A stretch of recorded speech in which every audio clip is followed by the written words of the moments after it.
बिस्मिल्लाहिर्रहमानिर्रहीम अस्सलाम वालेकुम। Welcome to my kitchen, my dream kitchen. इंशाल्लाह इंशाल्लाह अच्छी उम्मीद रखनी चाहिए। अच्छा, आज मैं आपके साथ शेयर करूँ एक बड़ी हेल्दी रेसिपी। ये फ्रूट बेस्ड रेसिपी है। जी हाँ, हर घर में बनती है।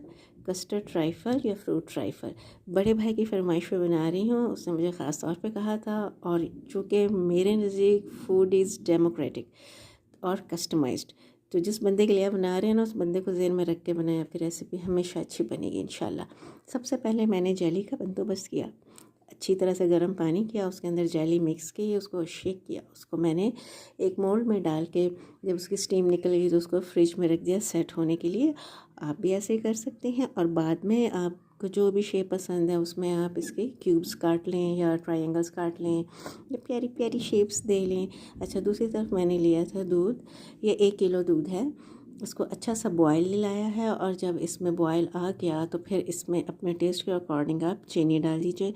चूँकि मैं अपने बड़े भाई की फरमाइश पे बना रही हूँ तो उसको ज़्यादा तेज़ चीनी पसंद नहीं है, ठीक है, लेकिन आपकी अपनी चॉइस है। और हाँ, दूध उबालने से पहले ना उसके में देगची में थोड़ा सा पानी डाल दीजिएगा, और जब पानी में बॉयल आए ना तब दूध डालिएगा। इस तरह यह कि दूध नीचे जलता नहीं है, वो एक नीचे लेयर से आ जाती है ना, उससे आप बच जाते हैं। अच्छा, एक मैंने दूध अलग लिया था, 1 मग, और उसमें मैंने 4 टेबलस्पून भर के कस्टर्ड घोल लिया था।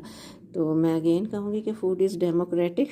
अगर आपको कम कस्टर्ड पसंद है, आप कम कस्टर्ड डाल सकते हैं। आप ज़्यादा भी डाल सकते हैं। मैंने 4 टेबलस्पून भर के डाला था।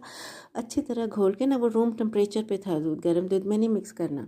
फिर आप थोड़ा थोड़ा करके आप डालें देगची के दूध में, और उसको बराबर चलाते रहें। ये देखें, काफ़ी देर हो गई है इसको पकाते हुए।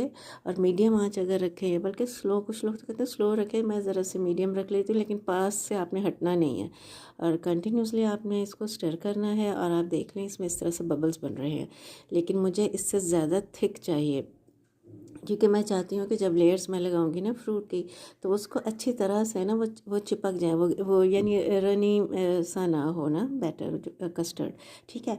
अब मैंने जो फ्रूट लिए, मैंने क्या, मेरे भाई ने जो ला के दिए थे वो थे सेब और केला, और ये मैंने लिया था केक। और इसको थोड़ा थोड़ा सा ना मैंने दूध स्प्रिंकल इस पर कर दिया है ताकि ये सॉफ्ट हो जाए।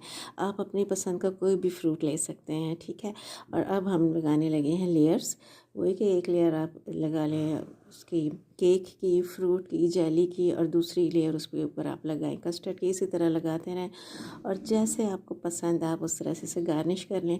बहुत वैरायटी है फ्रूट ट्राइफल की, ये मुझे इस लिहाज से बहुत अच्छी लगती है स्वीट डिश। और ये एक बेबी बोल भी बना था, आपको पता है, बड़ा बोल जब हम बनाते तो एक छोटू सा बोल बच जाते, तो जिसे मैं बेबी बोल कहती हूँ ना। तो इसलिए ये ज़रा इसकी सिंपल सी है गार्निशिंग। आप भी ज़रूर ट्राई कीजिएगा। अपना बहुत ख्याल रखें, दुआ में याद रखें। अल्लाह हाफिज़।